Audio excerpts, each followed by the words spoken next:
जय जिजाऊ जय शिवराय आणि मी कल्याणी आज तुमच्यासाठी घेऊन आली नागली धुण्याची सगळ्यात सोपी पद्धत। तर बघा, जुन्या बाया आहेत ना, ही नागली धुवायचे त्यावेळेस त्या रोळत होत्या, पण आता आपल्याला ते रोळणं वगैरे काही जमत नाही, पण नागलीचे पापड मात्र खानदेशात अजूनही आवडीने केलेच जात आहे। तर बघा, मी इथे ही नागली ना ह्या पद्धतीने रोळली जायची। जुन्या बाया अशा रोळायच्या तर खाली जे बारीक खडे राहायचे ते खाली राहून जायचे, पण ते आता आपल्याला जमत नाही, म्हणून मी इथे ही घेतली पुरणाची गाळणी। या पद्धतीने गाळणी घ्यायची आहे पुरणाची, तिच्यात ओंजळभर नागली घ्यायची आहे आणि पाण्याच्या टपामध्ये टपामध्ये फुल भरून घ्यायचं आहे आणि गाळणी ना अशी पुढे टाकून ती मागे खेचायची आहे। याच्यात काय होतं, जी नागली असते ना ती पाण्यात पडते स्वच्छ नागली, आणि जी बारीक रेव असते, जी नागलीमध्ये बारीक खडे असतात नागलीच्या साईजचे, ते अगदी चाळणीमध्ये राहतात। तर ओंजळभर म्हणजे एवढीच नागली तुम्हाला घ्यायची आहे आणि ही प्रोसेस हळूहळू तुम्हाला या पद्धतीने करायची आहे। तर बघा, मी इथे ही नागली ना 6 चंपे नागली आहे माझी, म्हणजे माझी 22 किलो नागली आणलेली होती। तर त्या 22 किलो नागलीमध्ये मी ह्याच पद्धतीने धुतली आहे, कारण खानदेशामध्ये नागलीचे पापड आवडीने केले जातात।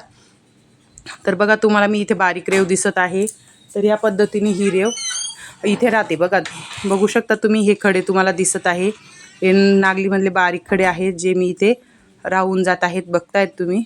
तर या पद्धतीने ही सोपी पद्धत आहे नागलीमधले खडे काढण्याची, रोळण्याची।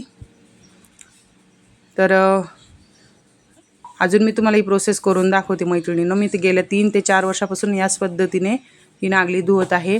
तर ह्या पद्धतीचीच गाळणी पाहिजे, आणि गाळणीमधनं बारीक जे खडे ते खाली जाणार नाही याची काळजी करूनच आपल्याला गाळणी घ्यायची आहे। पुरण गाळायची गाळणी म्हणतात तिला, प्रत्येकाकडे असते घरामध्ये।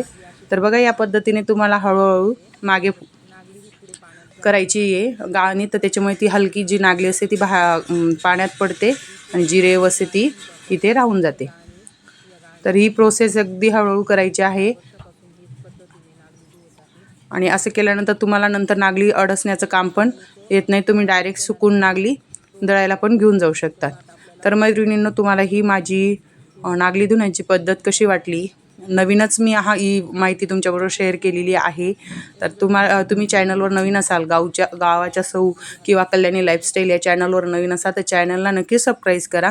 तर बघा मैत्रिणींनो, किती रेव इथे राहून जात आहे। ओंजळभर नागलीमध्ये ही रेव राहते। आणि माझे पापड कसे झाले तेही कमेंट करून सांगा, आणि नागली धुण्याची पद्धत तुम्हाला आवडली का ते पण कमेंट करून सांगा। चला मग.